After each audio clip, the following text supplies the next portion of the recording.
आज की क्लास में हम कवर करने वाले हैं हमारी एक्सरसाइज 1.1 का क्वेश्चन नंबर 9 और 10। तो इन दोनों क्वेश्चन को आज की क्लास में हम कंप्लीट करेंगे। बाकी पिछले वीडियो में क्वेश्चन नंबर 5, 6, 7, 8 हम कंप्लीट कर चुके हैं। तो देखिए, पता ही है आपको 2023-24 में सिलेबस चेंज हो गया है, नया बैच हमने स्टार्ट किया है और नए बैच में नया सिलेबस ही हम कवर करेंगे। ठीक है, बाकी देखिए इसके अलावा जो चीजें हमारी डिलीट हुई है सिलेबस से, अगर वो भी आपको पढ़ना है, अगर ऐसा लग रहा है कि हाँ पढ़ना है, तो जो पिछले सेशंस हैं उनमें मैंने सारी चीजें कवर करी हैं। तो डिस्क्रिप्शन बॉक्स में मैं सारी की सारी पिछले जो सेशन है उनके लिंक दे दूंगी, तो वहां से जो चीजें डिलीट हुई हैं सिलेबस से वो भी आप पढ़ सकते हैं। ठीक है, तो चलिए शुरू करते हैं। बाकी हेलो एवरीवन, मैं हूं प्रियंका और आज हम क्या देखने वाले हैं, एक्सरसाइज 1.1 के ये दो क्वेश्चन नंबर 9 एंड 10। चलिए शुरू करते हैं।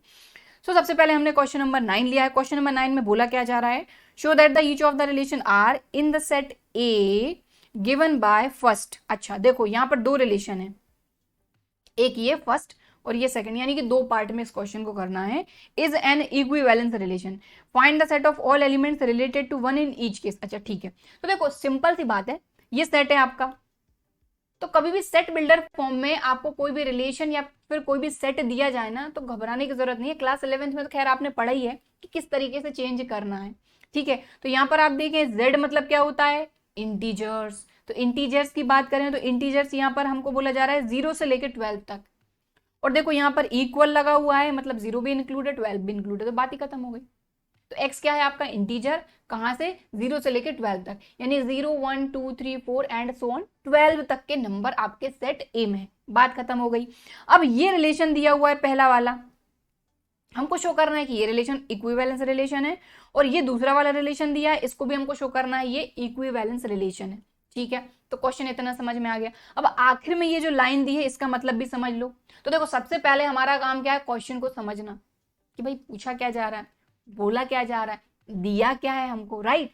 अब बोला जा रहा है find the set of all the elements related to one in each case. हमको ये बोला जा रहा है कि रिलेशन में दोनों केस में, पहला ये है ये दूसरा है, तो पहले केस दूसरे केस दोनों में ही वन से रिलेटेड जो भी एलिमेंट्स हैं उन एलिमेंट्स का सेट हमको बताना है, दैट्स इट। तो इतनी कोई दिक्कत वाली घबराने वाली बात नहीं है। सबसे पहला काम अपन क्या करेंगे, इक्विवेलेंस शो करना है रिलेशन को दोनों को, तो कर देते हैं। तो चलिए सबसे पहले हम फर्स्ट वाला करेंगे। देखिए तो राइट, फर्स्ट वाले की बात करते हैं।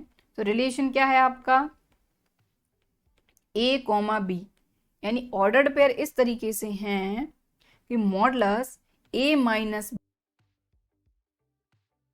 Multiple of 4। तो यहां पर ये बोला गया, ठीक है, मतलब कि दो नंबर अगर हमारे पास हैं, दोनों को अगर आप सब्ट्रैक्ट करते हो लेकिन मॉडुलस के साथ, तो वो जो भी आएगा वो 4 का मल्टीपल होना चाहिए। क्या होना चाहिए, 4 का मल्टीपल। ठीक है, थोड़ा इसको सही से लिख देते हैं। ठीक है, और जो सेट है आपका, जिस सेट के लिए रिलेशन डिफाइन है, इसको थोड़ा हम नीचे ही लिख देते हैं। ये क्या है, x belongs to z such that x is less than and sorry 0 is less than and equal to x is less than and equal to 12। इसका मतलब क्या है, इंटीजर 0 से लेकर 12 तक। तो कुछ नहीं है, चाहो तो इसको हटा के मैं इस तरीके से लिख देती हूँ, थोड़ी आसानी होगी। तो एक मिनट, 1 सॉरी 0, 1, 2, 3, 4, 5, 6, 7, 8, 9, 10, 11 और 12, बस। तो उसी को सेट बिल्डर फॉर्म में लिख दिया तो बस दिक्कत आ जाती है। ठीक है, चलिए तो अपन ने टेबुलर फॉर्म में इसको लिख लिया है। अब एक चीज का ध्यान दो कि सबसे पहले हम बात करेंगे रिफ्लेक्सिव की, फिर सिमेट्रिक की, फिर ट्रांजिटिव की। और ऑब्वियसली ये क्वेश्चन थोड़ा सा लेंदी हो सकता है क्योंकि हमको यहाँ पर समझना भी है, और क्वेश्चन नंबर 9 में दो पार्ट हमारे पास हैं। तो फर्स्ट पार्ट हम कर रहे हैं यहाँ पर। तो सबसे पहले हम बात करेंगे रिफ्लेक्सिव की। ठीक है, तो हम रिफ्लेक्सिव में क्या करते हैं, जिस सेट के लिए रिलेशन डिफाइन है उस रिलेशन में हर एक एलिमेंट का डबलेट होना चाहिए। मतलब कि 0, 0, 1, 1, 2, 2, 3, 3 एंड सो ऑन, कहां तक, 12, 12 तक। ठीक, लेकिन रिलेशन में क्या बोला जा रहा है, दोनों का सब्ट्रैक्शन। तो अगर 0 माइनस 0 करोगे तो 0, 1 माइनस 1 करोगे तो 0, यानी हर एलिमेंट का उसी से रिलेशन। तो 0 का 0 से relation, 0 related to 0, 1 related to 1, 2 related to 2। Reflexive में यही होता है। तो हर एलिमेंट में से मान लो कोई भी नंबर आप उठाते हो 0 से लेकर 12 तक, उसको उसी में से सब्ट्रैक्ट करोगे तो आपको 0 मिलेगा कि नहीं, और 0 सब का मल्टीपल होता है तो 4 का भी मल्टीपल होगा, बात ही खत्म हो गई। ठीक है, तो यहां पर अपन लिखेंगे for every A belongs to, जिस सेट के लिए रिलेशन डिफाइन है वो सेट। ठीक, ए कॉमा ए, एक मिनट, जो रिलेशन है पहले हम वो करते हैं। ए माइनस ए क्या आएगा, 0। ये क्या है, इज अ मल्टीपल ऑफ 4। बात खत्म, इसलिए ये रिफ्लेक्सिव है। So a comma A belongs to R and relation R is reflexive. Right, अब सिमेट्रिक की बात करते हैं।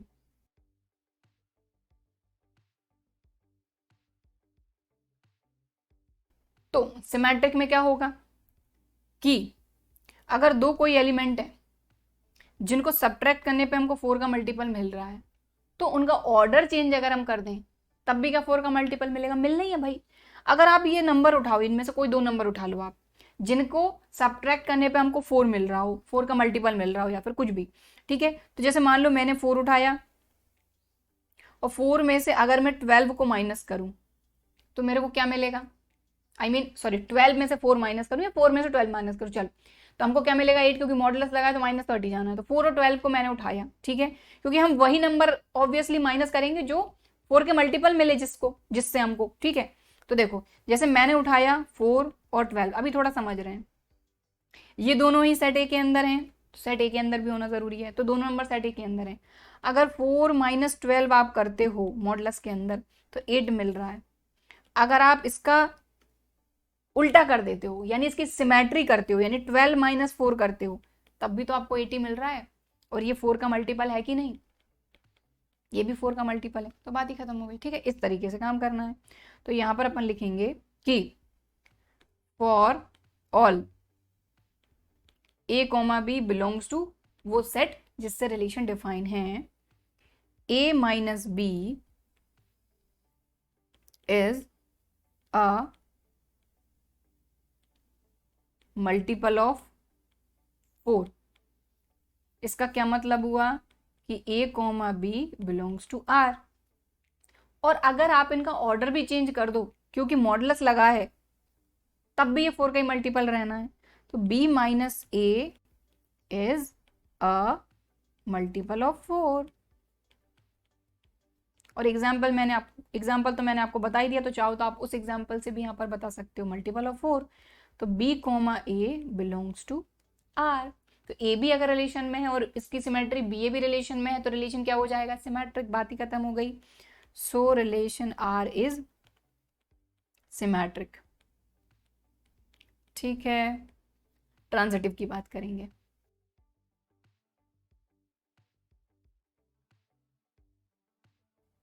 तो ट्रांजिटिव में हम लेंगे 3 नंबर, ए बी सी, और ये उसी सेट से हैं जिस सेट के लिए रिलेशन डिफाइन है 0 से लेकर 12 तक के नंबर।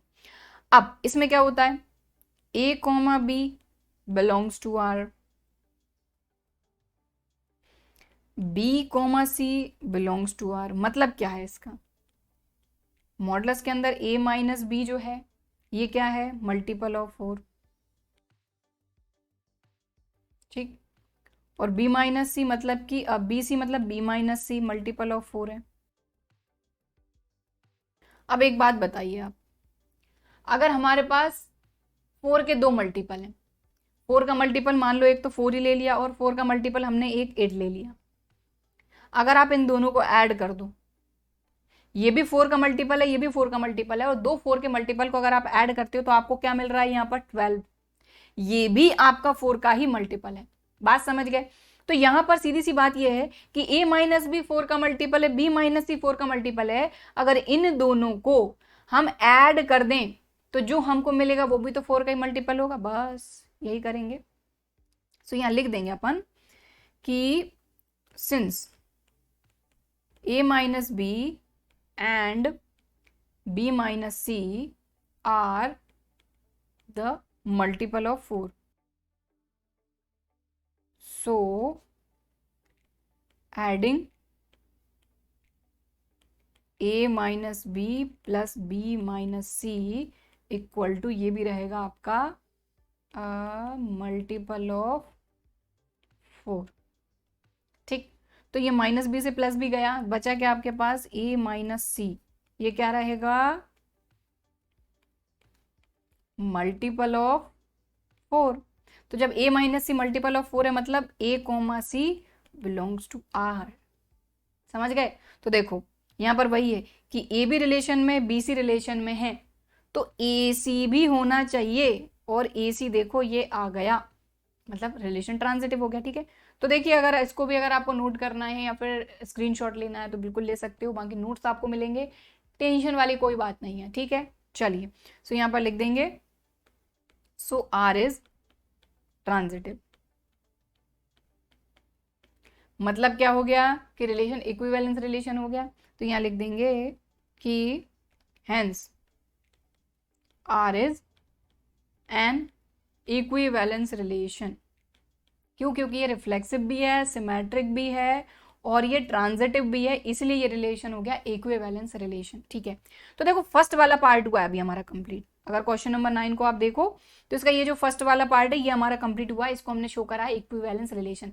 लेकिन यहां पर एक चीज और बोली गई है कि find the set of all the elements related to 1, मतलब कि 1 से रिलेटेड जो एलिमेंट हैं उनका सेट लिखना है। तो अब यहां पर देखो ये अपने पूरे के पूरे ए के अंदर सारे एलिमेंट हैं, 1 से रिलेटेड कौन सा एलिमेंट हो सकता है? तो रिलेशन क्या है कि 1 में से अगर आप कुछ भी माइनस करो तो आपको 4 का मल्टीपल मिलना चाहिए, यही तो बोला जा रहा है। तो यहां से अगर अपन देखें तो इस 1 से रिलेटेड कौन होगा? अगर ये 1 है तो यहां पर अपन कौन सा नंबर लें जिससे कि अपने को 4 का मल्टीपल मिले? तो पहली बात तो ये कि 1 माइनस 1 करोगे तो 0 मिलेगा, 0 4 का मल्टीपल है। 1 माइनस 5 करोगे तो 4 मिलेगा, 4 4 का मल्टीपल है। 1 माइनस 9 करोगे तो 8 मिलेगा जो कि 4 का मल्टीपल है। 12 तो कर नहीं पाओ क्योंकि 12 करोगे तो 11 मिलेगा, तो काम नहीं है। तो मतलब कि 1 5 9। ओके चलो,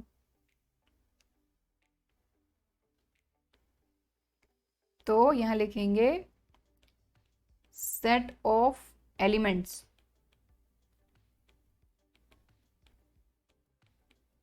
रिलेटेड टू 1। 1 माइनस 1 0, 1 माइनस 5 4, और 1 माइनस 9 8। तो ये एलिमेंट रहेंगे जो कि 1 से रिलेटेड रहेंगे। रिलेटेड मतलब रिलेशन, और रिलेशन कौन सा? जो आपको क्वेश्चन में यहां पर दिया है। ठीक है, तो अभी देखो ये फर्स्ट वाला पार्ट हमारा कंप्लीट हुआ है। अब अपन उठाएंगे ये सेकंड वाला part, a comma B such that a equal to B. ठीक, चलो सो अब अपन करने वाले हैं अपना सेकंड पार्ट। ठीक, सेकंड पार्ट में जो रिलेशन है वो क्या है? a comma B such that a equal to B. मतलब दो एलिमेंट इक्वल अगर हैं, ठीक है, तो बस वही आपका रिलेशन डिफाइन करके दिया गया है। सेट ए क्या है आपका? 0 से लेके सारे के सारे 12 तक के एलिमेंट, 1 2 3 4 5 6 7 8 9 10 11 और 12। ओके चलिए, सो अब देखते हैं अब अपन। तो सबसे पहले बात करेंगे हम रिफ्लेक्सिव की। ठीक है, तो रिलेशन के रिफ्लेक्सिव होने की बात करेंगे हम। तो रिलेशन रिफ्लेक्सिव तो आपको दिख ही क्या होगा अगर रिफ्लेक्सिव सिमेट्रिक ट्रांजिटिव क्लियर है तो, क्योंकि देखो a इक्वल टू बी। तो अब आप बताइए इक्वल होने का रिलेशन, तो कोई भी एलिमेंट खुद के इक्वल होगा क्या? ऑब्वियसली होगा। यहां पर आप देखो रिफ्लेक्सिव में क्या चाहिए आपको?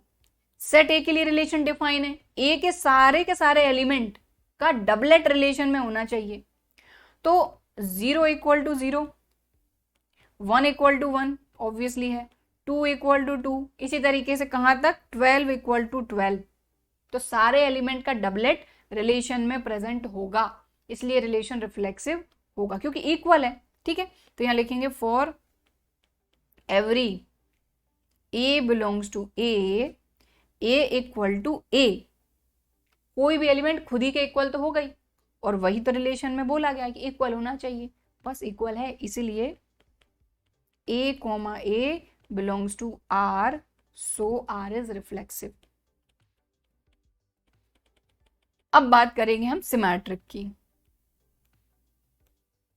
तो सिमेट्रिक भी ये है ही, क्योंकि a इक्वल टू बी है तो b इक्वल टू ए तो होना ही है। ठीक है, तो यहाँ लिखेंगे for all a comma B belongs to a, क्योंकि सेट a से ही हम a और b की वैल्यू लेंगे। यहाँ लिखेंगे a इक्वल टू b, मतलब क्या हुआ, a comma b belongs to r। तो ऑब्वियसली इसका उल्टा b इक्वल टू, देखो a b के इक्वल है तो b a के इक्वल है, फर्क क्या पड़ रहा है, ठीक है। तो यहाँ पर b इक्वल टू है, मतलब b comma a belongs to r। इसका क्या मतलब हुआ, r इज सिमेट्रिक। लो भाई ये भी हो गया, सिमेट्रिक हो गया। अब बात करेंगे ट्रांजिटिव की। ठीक है, तो ट्रांजिटिव में हम लेंगे 3 एलिमेंट, ए ले लिया, बी ले लिया, सी ले लिया, जो कि अपने सेट ए से हैं, जिस सेट के लिए रिलेशन डिफाइन है। तो यहाँ हमने लिखा ए इक्वल टू बी, मतलब a comma B belongs to R. अब बी इक्वल टू सी, मतलब b comma c belongs to R. भाई ट्रांजिटिव में क्या होता है, ये बी पे एंड हो रहा है तो बी पे स्टार्ट होना चाहिए, ठीक है। तो अब आप एक चीज देखो, यहाँ पे ए बी के इक्वल है, बी सी के इक्वल है। अब देखो यहाँ तो बी है ना, तो जब बी ए के इक्वल है, बी सी के इक्वल है, तो ऑब्वियसली ए और सी तो इक्वल होना ही है ना। देखो ए इक्वल टू बी है और बी किसके इक्वल है, सी के, तो ये भी तो आपस में इक्वल ही होना ही है, तो बस बात खत्म। तो यहाँ लिख देंगे ए इक्वल टू सी, मतलब a comma C belongs to R, so R is transitive. और रिलेशन जब रिफ्लेक्सिव, सिमेट्रिक और ट्रांजिटिव होता है तो रिलेशन क्या होता है, equivalence. So R is an equivalence relation. Okay, तो देखो हमको दो रिलेशन दिए गए थे, हमको बोला गया था दोनों को इक्विवेलेंट शो करो, हमने कर दिया। अब इसी में एक चीज और बोली गई है कि वन से रिलेटेड जो भी एलिमेंट है उसका सेट लिखो। तो elements related to one, set of elements, sorry, set of elements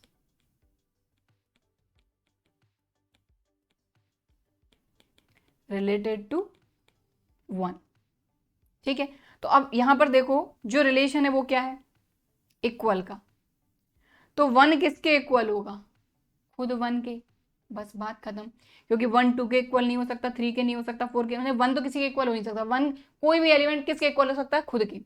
तो 1 किसके इक्वल है, खुद 1 के, बस, इसके अलावा तो और किसी के इक्वल नहीं है। तो 1 किससे रिलेटेड होगा, 1 से ही रिलेटेड होगा, ठीक है। चलो, सो यहां पर लिख देंगे सेट ऑफ एलिमेंट्स, ये क्या हो जाएगा आपका 1। बात समझ रहे हैं, यहां पर जो सेट सॉरी रिलेशन था वो ये था। अब यहां पर हमको बोला गया कि 1 से रिलेटेड एलिमेंट कौन सा होगा, इक्वल अगर है तो 1 ही तो होगा, ठीक। चलो, तो इस तरीके से क्वेश्चन नंबर 9 होता है हमारा खत्म। अब हम करेंगे हमारा नेक्स्ट क्वेश्चन, क्वेश्चन नंबर 10। तो भाई क्वेश्चन नंबर 10 जो है इसको भी आप बिल्कुल आखिर तक समझिएगा, क्योंकि इससे आपके रिफ्लेक्सिव, सिमेट्रिक, ट्रांजिटिव के कई सारे कॉन्सेप्ट अभी तक अगर क्लियर नहीं हुए होंगे तो अब क्लियर हो जाएंगे। क्योंकि यहां पर हमको क्या करना है, एग्जाम्पल देना है ऐसे रिलेशन के, जैसे कि मान लो कोई रिलेशन सिमेट्रिक है लेकिन रिफ्लेक्सिव ट्रांजिटिव नहीं है, ट्रांजिटिव है लेकिन रिफ्लेक्सिव सिमेट्रिक नहीं है, रिफ्लेक्सिव है लेकिन सिमेट्रिक ट्रांजिटिव नहीं है।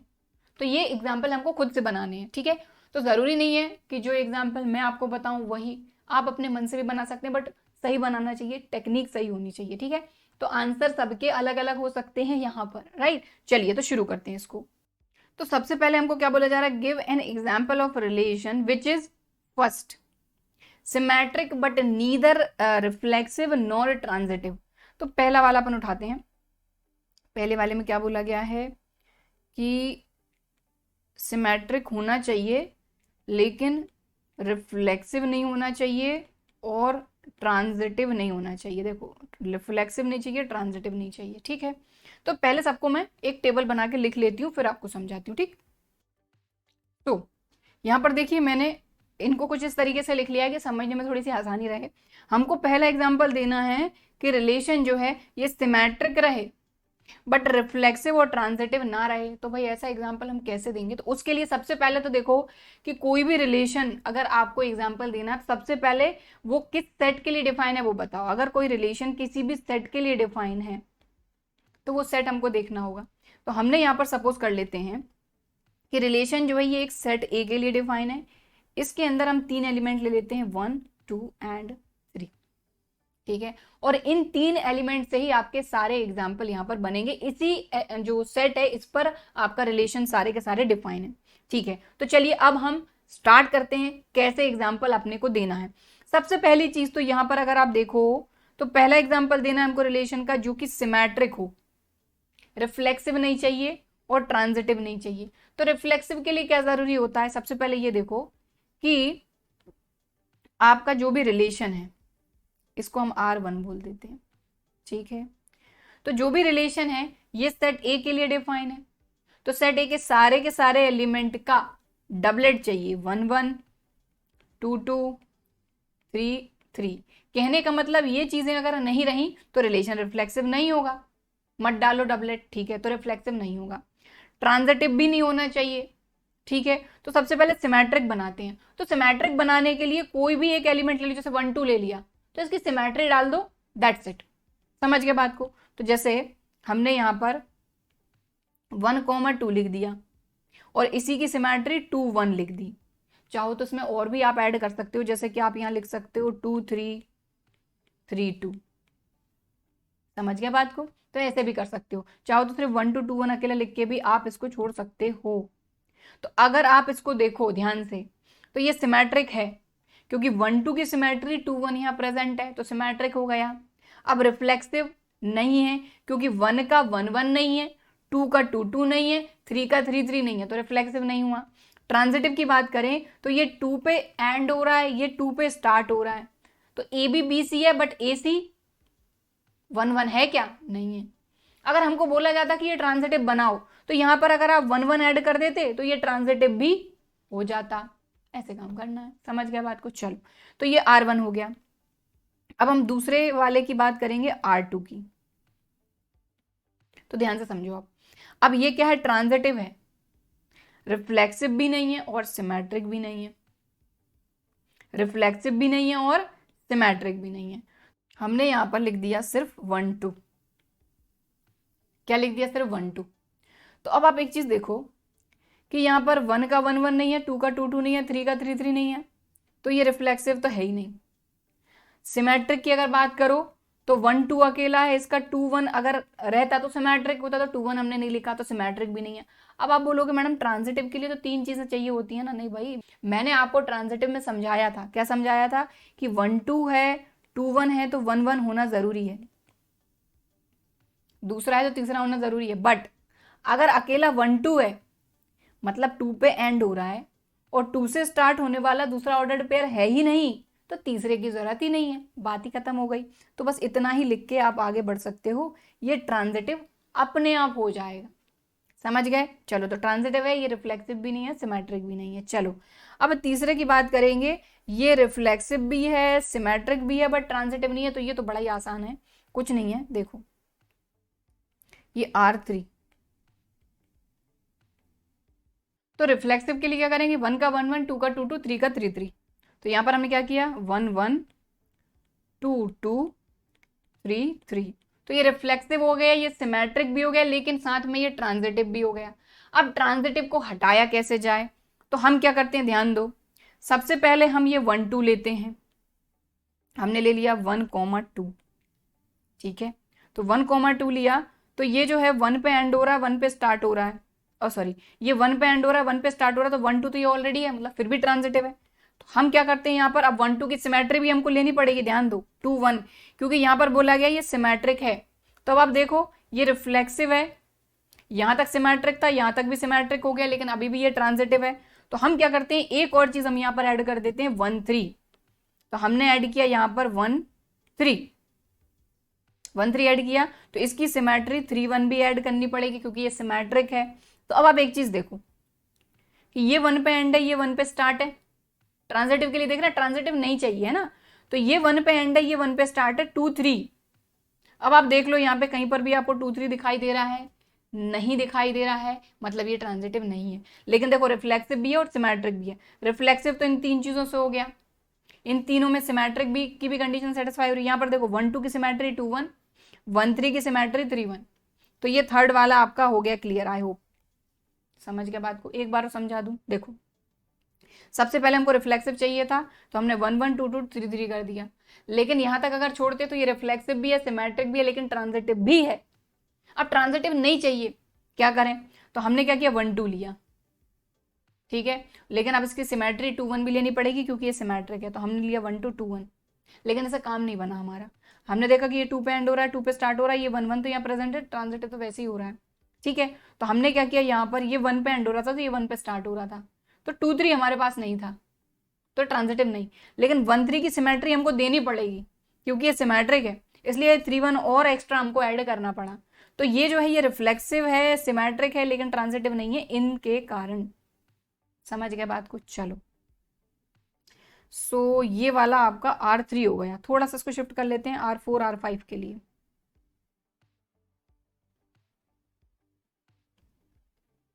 ठीक, चलो अब R4 देखते हैं अपन। तो इसमें क्या बोला जा रहा है, रिफ्लेक्सिव है, ट्रांजिटिव है, बट सिमेट्रिक नहीं है। कोई दिक्कत नहीं है, क्या करो, 1 1 2 2 3 3। तो ये रिफ्लेक्सिव हो गया, लेकिन ये सिमेट्रिक भी हो गया और ट्रांजिटिव भी हो गया। यहाँ पे अगर आप 1 2 ऐड कर दो, ठीक, 1 2 ऐड कर दो, लेकिन 2 1 ना करो, तो ये सिमेट्रिक आपका नहीं रहेगा। अब आप देख लो ट्रांजिटिव है कि नहीं। तो ये 1 पे एंड हो रहा है, ये 1 पे स्टार्ट हो रहा है, तो आपको 1 2 चाहिए जो कि यहाँ प्रेजेंट है। तो बात खत्म हो गई। ये तो बड़ा ही आसान था, कोई दिक्कत नहीं थी। सबसे ज्यादा बढ़िया वाला ये था क्योंकि ट्रांजिटिव हटाने के लिए हमने पहले तो ये ऐड करा, बट फिर भी ट्रांजिटिव था, ये करा फिर भी था, फिर हमने क्या किया, इसके साथ इसको ऐड करा, तो ये ट्रांजिटिव नहीं था। लेकिन ऑब्वियसली इसकी सिमेट्री चाहिए थी, इसलिए इसको हमने एक्स्ट्रा ऐड किया। ठीक, चलो ये हो गया। अब R4 हो गया। अब R5, तो यहां पर क्या है आपका, सिमेट्रिक ट्रांजिटिव बट रिफ्लेक्सिव नहीं। कोई बात नहीं, ये किया हमने 1 1 और ये किया हमने 2 2, तो ये आपका रिफ्लेक्सिव नहीं है। क्यों नहीं है? क्योंकि जिस सेट के लिए डिफाइन है उस सेट के अंदर कितने एलिमेंट है, 1 है, 2 है, 3 है। तो 1 का 1 1, 2 का 2 2 और 3 का 3 3 भी चाहिए। ठीक, तो 3 3 हमने नहीं लिया, सिमेट्रिक सॉरी ये रिफ्लेक्सिव नहीं है, रिफ्लेक्सिव नहीं है, लेकिन ये सिमेट्रिक भी है, ट्रांजिटिव भी है। क्योंकि ये 1 1 की सिमेट्री 1 1, 2 2 की सिमेट्री 2 2, ये 1 पे एंड हो रहा है और 1 से स्टार्ट होने वाला कोई एलिमेंट नहीं है, तो ये ट्रांजिटिव के लिए पास, ये भी ट्रांजिटिव के लिए पास। बात खत्म। ठीक है, तो इस तरीके से जो क्वेश्चन नंबर 10 है देख लीजिए आप आराम से। ठीक है, स्क्रीनशॉट देना है ले लीजिए। बाकी चिंता वाली कोई बात नहीं है, नोट्स आपको मिलेंगे। ठीक है, नोट्स मैं आपको दूंगी। ओके, ठीक है। तो इस तरीके से क्वेश्चन नंबर 10 होता है खत्म। तो आज की क्लास भी खत्म, क्योंकि आज की क्लास में हम करने वाले थे क्वेश्चन नंबर 9 और 10। तो 9 में 2 पार्ट थे और 10 कर लिया। और आई होप कि इन दोनों क्वेश्चन से और अच्छे तरीके से रिफ्लेक्सिव, सिमेट्रिक, ट्रांजिटिव का जो डाउट है वो आपका क्लियर हो गया होगा। ठीक है, सो ध्यान रखिए कि सबसे पहला टारगेट हमारा है कि एनसीईआरटी हम फटाफट से खत्म कर दें, ताकि हम एक्स्ट्रा क्वेश्चन जो हैं आपके रियल लाइफ बेस्ड जो क्वेश्चंस हैं वो कर सकें। ठीक है, तो आई होप कि वीडियो पसंद आया होगा। वीडियो पसंद आया है तो लाइक शेयर जरूर कर देना, सब्सक्राइब नहीं किया है तो सब्सक्राइब जरूर कर लीजिएगा। ठीक है, तो चलिए फिर मिलते हैं अगले वीडियो में, तब तक के लिए बाय एंड थैंक यू।